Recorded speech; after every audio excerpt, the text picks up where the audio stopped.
Iya ya suwe gak nge-live ya. Kita Jadi bahas sesuatu yang banyak terjadi di Hong Kong ya. dari Sabang sampai Merauke atau dari pucuk gunung sampai tengah gunung. Malam hari ini kita ngomongin tentang hal-hal yang terjadi ya di seputar PMI Hong Kong yang luar biasa ya, di sosial media. Yang jelas hal-hal yang terjadi di sosial media itu adalah hal-hal yang banyak bisa kita bicarakan, yang bisa kita diskusikan. Harusnya hari ini saya tadi ngajak sama Mbak Novi Jawahir Gus Durian, tapi entah kenapa saya nggak ngerti konektivitasnya atau zoom di HP-nya dia nggak paham, nggak bisa masuk. 5 kali gagal masuk, terus terblok Gmailnya atau gimana, dan saya nggak paham. Saya ingin ngawali adalah peristiwa-peristiwa yang terjadi di Hong Kong di akhir-akhir ini. Mulai kemarin sebelum saya pulang dah BP2MI main-main ke Hong Kong, Pak Beni Ramdhani secara individu, kemudian para kader-kader partai yang juga sudah mulai marak, yang mulai mengawalinya datang di Tenda Putih yang waktu itu kan. Nah, kemudian datang lagi waktu itu yang bikin polemik itu ya para PT-PT dan Menaker yang datang ke Hong Kong dan ngajak berbicara ya kan, dan ngajak berdiskusi.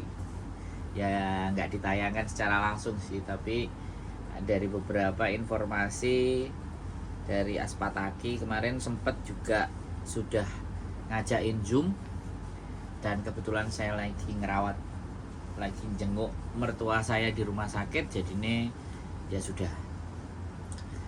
Jadi polemik-polemik dan situasi-situasi serta keadaan-keadaan yang menurut saya tidak memberikan bentuk perubahan kepada teman-teman ya.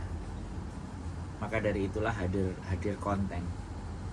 Jadi dari dulu sama sekarang itu proses semakin rumit karena mulai yang dinamakan dengan ID online. Nah, karena prosesnya teman-teman itu banyak yang data itu tidak sesuai. Satu itu. Yang kedua, karena keonlinean itu akhirnya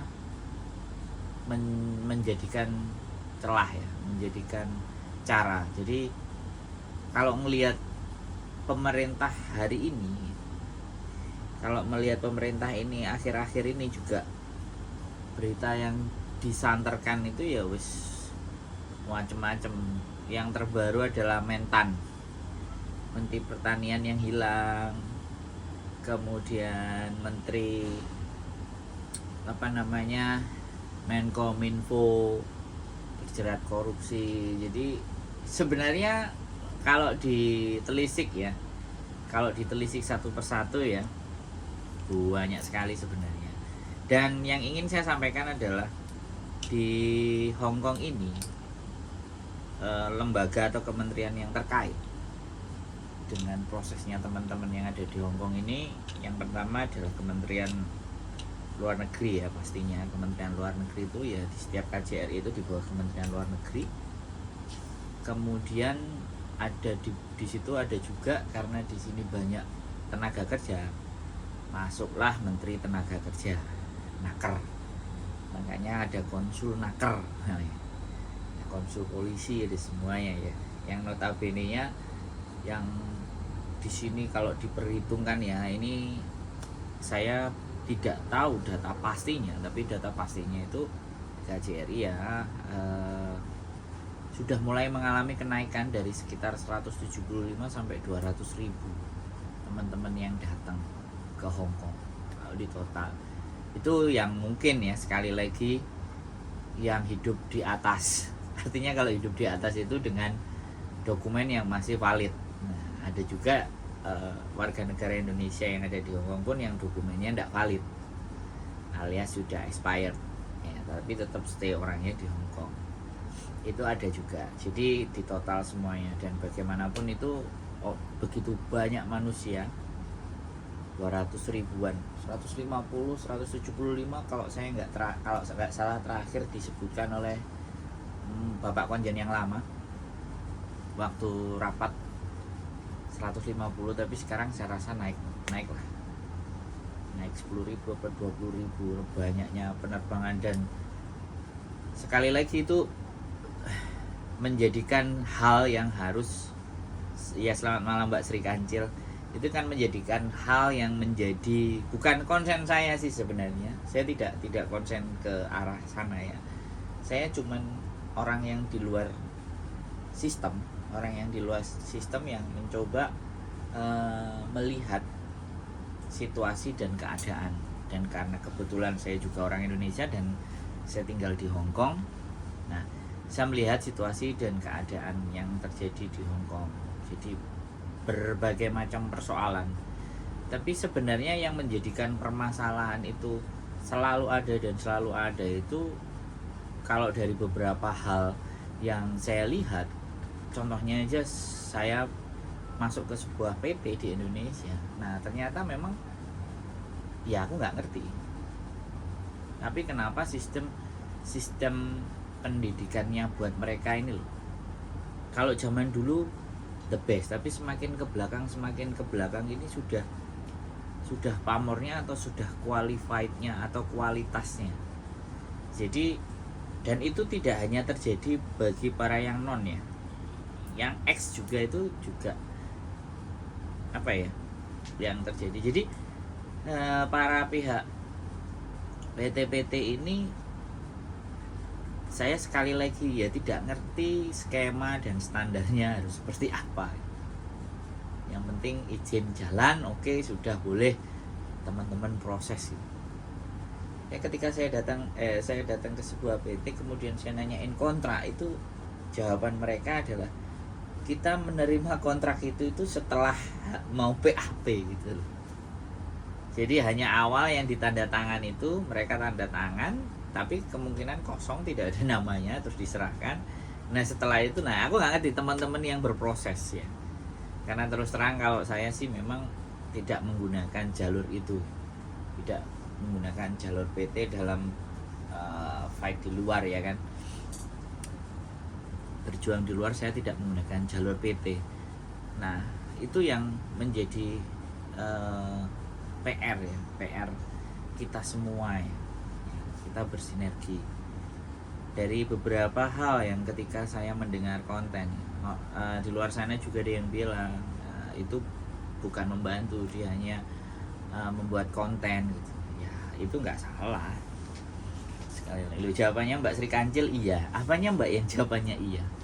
Jadi megang kontrak itu ketika sudah mau berangkat. Nah ini kan persoalan ini, ya kan. Sedangkan Hong Kong itu sudah menjelaskan, dan bahkan setiap habis kontrak pun dia tadi habis dari kantor agensi teman saya selesai renew kontrak, itu juga diberikan, dan itu sudah dalam bentuk bahasa Indonesia. Nah entah teman-teman yang nggak bisa membaca atau memang faktor dari PT yang tidak memberikan itu gitu. Saya gak tanda tangan kontrak dan gak tahu, tiba-tiba mau terbang lihat tanda tangan kontrak palsu lah. Ini menarik ini. Jadi untung ada Mbak Sri Kancil yang bercerita ya ini. Jadi tahu-tahu kontraknya sudah ada tanda tangannya dan tahu-tahu berangkat. Nah ini loh, ini yang ya mungkin sudah rahasia umum ya buat teman-teman. Tapi hal-hal seperti inilah yang akan menjadikan persoalan-persoalan baru itu muncul di Hong Kong. Karena benar-benar memahamkan kontrak itu adalah sesuatu hal yang sangat penting bagi calon PMI.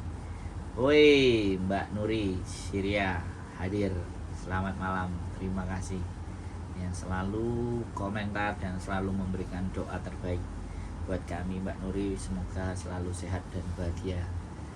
Jadi faktor dari PT Mas Jabrik, tapi gak apa-apa, yang penting terbang. Nah ya gak apa-apa, yang penting teman-teman terbang. Tujuannya kan memang mau cari uang. Cuman yang ingin saya sampaikan adalah kenapa nggak mencoba belajar tentang kontraknya. Karena awal dari persoalan dan permasalahan di Hongkong selain kepenguasaan bahasa yang kurang, yang jelas memahami isi kontrak itu juga. Nah, disinilah kita berusaha ya. Kalau saya karena YouTuber ya, YouTuber sebenarnya motifnya terserah. Kalau teman-teman bilang bahwa di YouTube cari uang ya, semua orang udah pada tahu, nggak perlu disampaikan, ya kan? Di YouTube itu bisa menghasilkan uang, ya kan? Mencari uang bisa menghasilkan uang. Itu di YouTube sekali lagi yang ingin juga saya sampaikan. Jadi sudah YouTube itu tidak asing. Dan kalau masih ada yang berpikir di mana bahwa Muhammad Mas jadi kalau ada yang berpikir wah ya semuanya demi konten ya berarti kan saya orang yang ikut alur dunia masa kini hari ini, bukan dunia di masa lalu. Orang-orang, saya percaya orang-orang yang berbicara bahwa hanya demi konten, saya yakin mereka nggak bisa membuat konten. Ya kan, konten nggak harus di YouTube kan, konten di Facebook juga bisa. Ya. Eranya sosial media. Tapi ya nggak apa-apa, nggak usah didebat orang-orang yang seperti itu. Karena percuma mendebat orang-orang yang hidupnya di zaman purba. Kalau saya bilang sih seperti itu gitu. Sekarang pertanyaan saya adalah manusia yang tidak megang sosial media, ya kan? Kemungkinan anak-anak bayi yang baru lahir, anak TK, ya kan, umur 3 tahun, 2 tahun itu sudah tontonannya YouTube.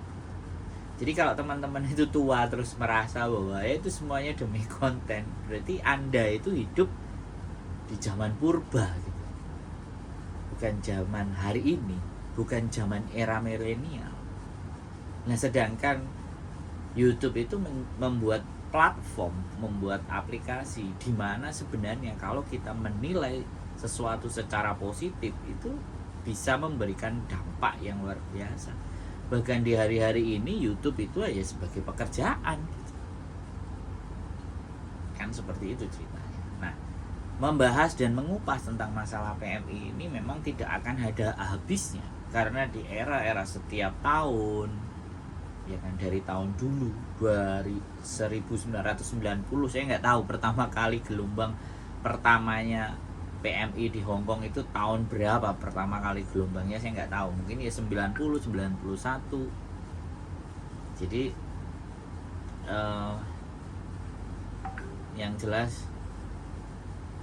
jelas adalah dimana bahwa persoalan itu tidak akan pernah habis, dan hari-hari ini persoalan itu bukan berkurang, persoalan itu malah bertambah. Nah, kenapa? Gitu. Jadi sekali lagi apakah pertambahan jumlah orang yang datang itu bagaimana kalau persoalan itu semakin bertambah?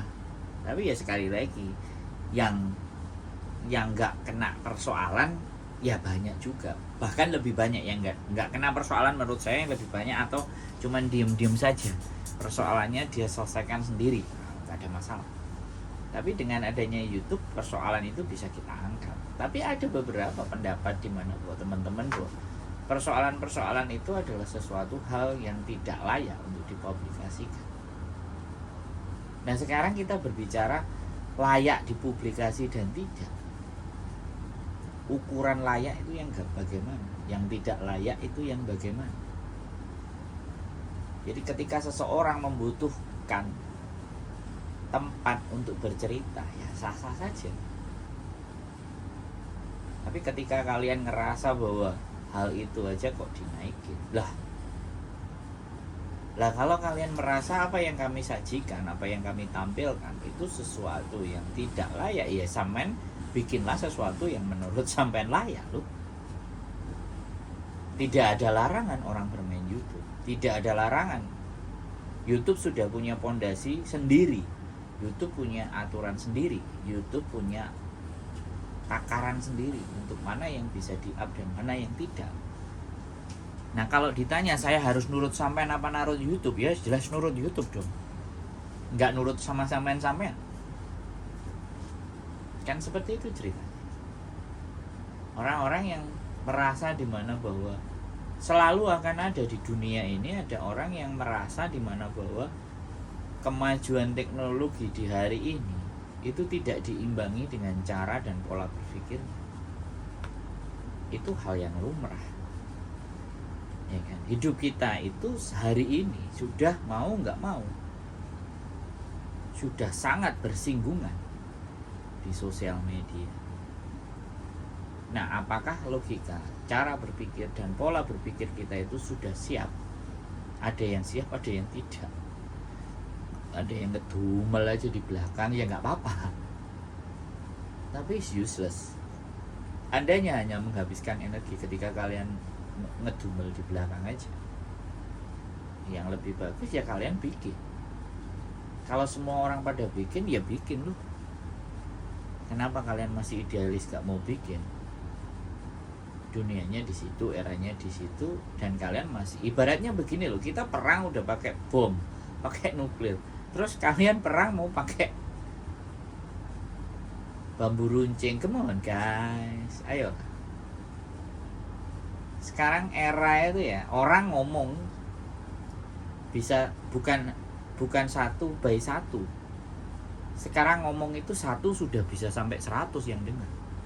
Bahkan 1 kali ngomong yang dengar bisa 1000 di waktu yang sama, di tempat yang berbeda. Itu teknologi hari ini. Kalau kalian masih ngomongnya 1 banding 1, ya jangan salahkan kalau kehidupan kita itu hanya begitu-begitu aja. Nah, kita coba ungkap ya, kita coba sebenarnya di mana sih permasalahannya? PMI itu persoalannya itu ada di mana? Di pos-pos apa persoalannya? Itu yang kita urai. Itu yang kita jadikan kajian diskusi bareng-bareng bersama. Saya juga ketika menerima curhat itu saya bukan menerima curhat, saya lagi mengajak diskusi teman-teman. Saya ngomong dengan teman-teman yang menelpon saya sangat berterima kasih karena orang-orang yang nelpon saya itu adalah orang-orang yang mempercayai ketika berdiskusi dengan saya akan mendapatkan sesuatu nilai. Nah, terlepas nilai itu plus atau minus, tapi mereka pasti berharap nilai yang positif gitu. Jadi ketika ada orang lain, ada orang di luar sana memberikan tawaran ya atau membuka nomor telepon hotline, kemudian orang masuk dan bertanya, ada yang nggak suka, ya itu hal yang wajar, so simple, sederhana saja gitu. Jadi harusnya saya ada lawan ngomongnya ya, karena ya sekali lagi aku nggak ngerti gangguan teknis ya. Sebenarnya hari ini tadi mau bahas tentang Gus Durian ya, sama Mbak Novi Jawahir, tapi kemungkinan aku nggak ngerti Gmailnya bagaimana, seperti apa, atau sekali lagi Zoomku yang bermasalah. Jadi kan seperti itu buat teman-teman semuanya. Jadi kita itu mengurai dan mencoba, karena kapasitas berpikir setiap individu itu pasti tidak sama. Kapasitas cara berpikir satu dan satu sama lain itu tidak sama, dan kita tidak bisa memaksakan orang itu harus bisa berpikir seperti kita. Nah, itu yang menjadi persoalan. Nah, bagaimana caranya? Ya sudah, kita punya cara masing-masing. Dan siapa yang punya cara dan lebih banyak dan lebih bisa diterima, ya udah go ahead, lanjutkan aja. Saya bahkan menginginkan dan punya cita-cita kayak di Hong Kong itu ada namanya kayak Cokro TV. Jadi semua orang boleh ngomong. Semua orang itu boleh berbicara di satu platform. Ya udah, kalau kalian bisa berkolaborasi, ya itu menjadi sebuah kekuatan. Orang-orang yang memang mengkritisi siapapun atau apapun, kalian berkolaborasi, kalau nggak kuat satu-satu. Ya, masalahnya di situ. isi kepala satu sama satu aja nggak ada yang sama dan tidak bisa disamakan dan tidak bisa berkumpul sama-sama. Kalau ataupun ada, karena fokus kalian nanti tidak bermain di sosial media, fokus kalian adalah bekerja melayani keluarga majikan. Nah di situ juga, tapi tidak ada salahnya. Jadi era sosial media ini sebenarnya era yang mendistrupsi. Kalau nggak ngerti bahasanya, mendistrupsi itu adalah merusak pakem-pakem yang ada, dalam artian positif loh ya. Jadi dalam artian merusak itu artinya gini, kalau dulu orang itu selalu berkumpul ya, harus ada waktu di mana. Nah sekarang tidak perlu berkumpul, dengan teknologi mereka bisa berkumpul bahkan berdiskusi di sebuah platform. Kalau dulu harus berbicara one to one, harus ketemuan karena minimnya alat HP dari Polyphonic. Sekarang sudah sama, melihat wajahnya sudah bernegosiasi, bahkan cari uang. Bekerja pun sekarang by remote. Sudah orangnya di mana, kantornya di mana, bekerjanya di mana, itu hal yang lazim gitu. Tapi kalau kita masih meributkan orang satu dengan orang yang lain, pendapat satu dan pendapat yang lain, dibentur-benturkan, terus dijadikan bayal-ayal-ayalan, ya disitulah yang menyebabkan, kembali lagi, bahwa itu yang membuat jadi kenapa kita nggak powerful. Hei, Heling. Iso loh. Cuek. Heling. Ayo Bebo. Nah, bojoku ajak turu, kan cek ngoceh aku buat teman-teman. Jadi ngomong sendiri itu kadang-kadang ya memang apa, mengeluarkan apa yang ada di pikiran, fenomena yang terjadi.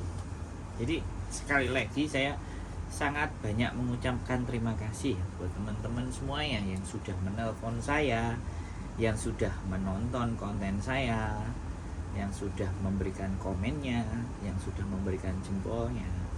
Saya akan terus berusaha mengupgrade kemampuan lagi dan mengupgrade sesuatu yang memang layak untuk dikonsumsi dengan teman-teman. Bagaimana mengemas untuk menjadikan sesuatu yang lebih layak lagi, sesuatu yang lebih baik lagi ya. Dan itu pun tidak terlepas saya sebagai manusia yang nggak sempurna, yang dimana bahwa kiri kanan atas bawah itu akan bisa sangat sekali salah, bisa sangat sekali tidak benar menurut teman-teman, bisa sekali. Apa yang saya sampaikan itu sudah ya lumrahnya sebagai seorang manusia, itu bisa dikatakan nggak sempurna, masih banyak kekurangan yang harus terus saya gali, pembelajaran ya kan? Terus bagaimana mengatasi persoalan tentang ketakutan, mengatasi persoalan tentang bagaimana menguatkan mental, persoalannya bagaimana menghadapi majikan, bagaimana menghadapi situasi dan keadaan di Hongkong, bagaimana mulai menyesuaikan dan beradaptasi dengan keluarga-keluarga baru yang ada di Hongkong. Persoalannya tidak hanya sesimpel nyari uang dan bekerja. Persoalannya tidak sesimpel itu. Persoalannya adalah bagaimana kita memahami. Selamat malam Mbak Ernawati. Udah mulai rehat ya, udah mulai istirahat ya, ngedabul sendirilah karena tidak ada temennya, belum ada yang nelpon di konten ya. Jadi kalau saya live memang saya sengaja, saya tidak menerima telepon. Kalau saya live saya sengaja ingin berkomunikasi dan berbicara kepada orang-orang yang nonton. Jadi serba-serbi persoalan itu saya nggak ingin menyalahkan segala bentuk persoalan ini kepada personal atau institusi atau perwakilan negara. Enggak, saya nggak akan pernah berusaha seperti itu. Apa yang mampu saya bisa perbuat ya akan saya perbuat. Mana yang mampu bisa kita lakukan ya kita lakukan. Tidak perlu menggantungkan orang lain untuk maju ini, tidak maju itu, yang apalagi ngatur yang seharusnya sana begini, yang harusnya begitu. Itu persoalannya adalah kita itu siapa. Masih cuci piring, terima kasih. Mbak Sri Kancil luar biasa loh. Disambil cuci piring, disambil nonton. Ini sesuatu yang luar biasa. Jadi boleh ya teman-teman yang di konten itu bertanya juga boleh. Karena memang saya live-nya berkomunikasi dengan teman-teman. Live saya khususkan memang saya ingin berinteraksi kepada teman-teman. Ya kan? Karena mungkin sehari atau pagi atau siang atau malam saya berinteraksinya dengan yang telepon satu persatu. Kalau live saya mencoba berinteraksi sama semua yang mengikuti sosial media saya yang YouTube ini. Jadi boleh diajukan banyak pertanyaan di situ, nggak ada masalah. Dulu saya di kantor agensi setiap malam minggu saya bikin live-nya di Facebook, di fanpage. Hari ini saya di konten saya sendiri di channel YouTube saya sendiri. Mungkin nanti akan saya bikin rutin juga di fanpage saya juga yang lebih mudah untuk di teman-teman lihat gitu. Jadi seperti itu ya teman-teman, bahwa di Hongkong itu tidak sesulit yang dibayangkan, tapi tidak sesederhana seperti apa yang diangan-angankan. Nah, gimana itu menjelaskan? Tidak sesulit yang dibayangkan, tapi juga tidak sesederhana seperti apa yang kita impikan. Intinya adalah kita selalu, kalau orang Jawa bilang, eling dan waspada. Jadi sak bejo-bejo ini wong kang bejo, wong kang eling lan waspada. Jadi apapun itu yang ingin saya sampaikan di dalam setiap konten saya, yang pertama adalah tenangkan dulu. Selamat malam Mbak Aulia, ya bojoku sudah ngorok Mbak di depan sana. Jadi udah mapan boyoke keju. Jadi yang seharusnya pertama-tama ketika kita kena sebuah persoalan dan menganggap bahwa ada masalah di dalam diri kita yang mungkin di dalam diri masih terasa buntu. Ya, kenapa teman-teman merasa buntu itu? Karena memang kalian itu menghadapi rutinitas setiap hari yang harus teman-teman kerjakan. Mana yang harus diutamakan dulu? Di Hongkong kalian melayani, teman-teman melayani majikan, melakukan pekerjaan sehari-hari, terus kemudian dibebani lagi, misalnya Bu ini saya mau kuliah, Bu bayar semester, Bu ini apa jenenge kulinya bangun rumah, bayarannya sekian, Pak ini gentengnya bocor. Ya di situ. Jadi hidup kita hidup aja itu sebuah masalah. Kita hidup itu sebuah masalah. Ya, karena kalau kita tidak mau terkena masalah, ya kita mati atau kita jadi orang gila. Bahkan orang gila pun sebenarnya orang yang gila itu sebenarnya itu otaknya yang bermasalah. Jadi tidak ada orang yang bisa lepas dari masalah. Nah, kenapa hidup itu sebuah masalah? Karena tuh Gusti Allah menciptakan kita itu sudah sama otak, sama hati, sama pikiran, sama panca indera untuk bisa berpikir. Jadi otak, panca indera, cara berpikir, hati, semuanya itulah solusi dari permasalahannya teman-teman. Nah, itu yang harus kita sadari. Tapi kenapa masih ada orang yang mau lari dari masalah dan tidak mampu menyelesaikan masalah? Karena memang dia tidak benar-benar memaksimalkan terhadap apa yang diberikan. Manusia itu diciptakan sesempurna bentuk ya, sekali lagi bentuknya sudah sempurna. Nah, tinggal dalemannya ini sempurna. Makanya kenapa orang kaya di dunia ini nggak banyak? Karena orang yang benar-benar kaya dan sukses itu yang memaksimalkan cara berpikir, otak berpikir. Nah, saya bagian yang mana dan teman-teman bagian mana? Saya yang bagian sedang-sedang, mikirnya juga nggak mau nemen, cueknya juga nggak nemen-nemen cueknya. Ya ada cueknya, ya ada mikirnya. Jadi seperti itu ya teman-teman. Sekali lagi terima kasih yang sudah nonton semuanya, Mbak Aulia, Mbak Sri Kanjil, Mbak Ernawati. seneng rasanya saya bisa hadir di tengah-tengah teman-teman, dan ini platform sosial media saya. YouTube memberikan kesempatan, ya saya ngoceh. Ya, terlepas apa yang saya sampaikan bisa memberikan nilai ataupun manfaat, saya itu murni karunia-Nya Gusti Allah. Tapi ketika ada sebuah kesalahan atas apa yang saya ucapkan dalam melayani ataupun berteriak-teriak, itu murni saya yang berbuat. Jadi begitulah hidup. Ketika ada yang baik itu bukan diri saya, tapi itu hal yang disampaikan oleh Gusti Allah melalui raga saya. Tapi kalau hal yang buruk itu murni semuanya adalah dari diri saya sendiri. Sekali lagi, akan menjelang musim dingin, baju-bajunya sudah mulai disiapkan, baju dinginnya juga mulai disiapkan.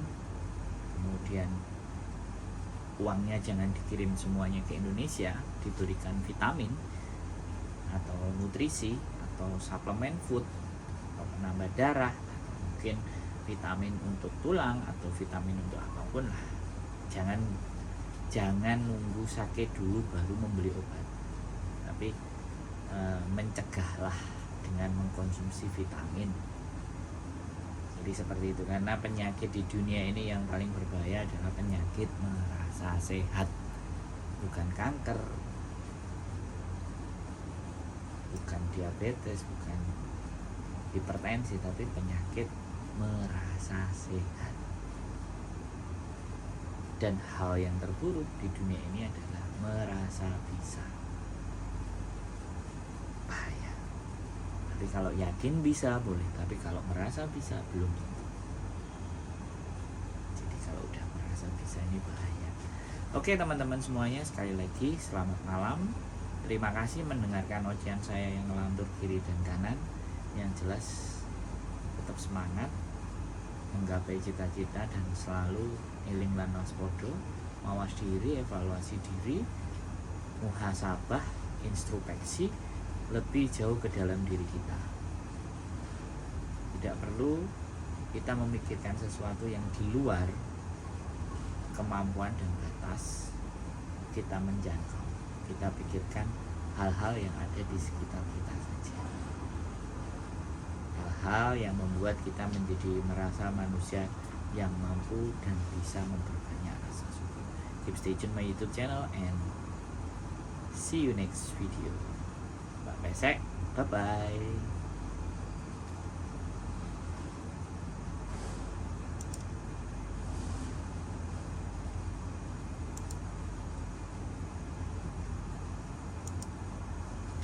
Bye bye.